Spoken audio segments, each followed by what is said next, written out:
10 ఏళ్ల వాళ్ళ పాలన ఎట్లుందో, మా మిత్రుల పరిపాలన ఎట్లుందో మీరు చర్చ పెట్టండి.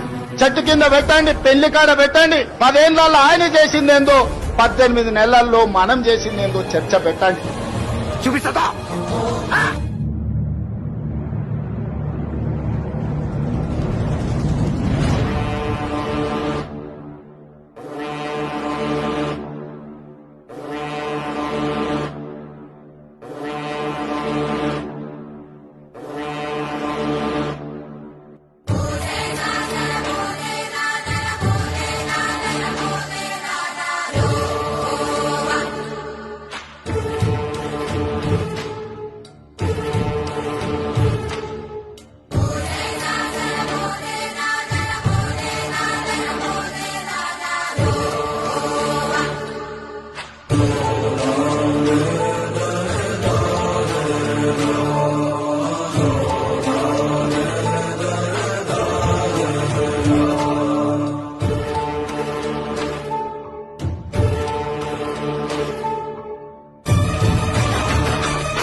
పదేళ్ల బీఆర్ఎస్ పాలనలా 2,80,000 కోట్ల రూపాయల అప్పులైతే ఇప్పుడు చెయ్యిపాటి సర్కార్ అధికారంలోకి వచ్చినాక 20 నెలలనే 2,20,000 కోట్ల రూపాయలు అప్పు చేసిండే.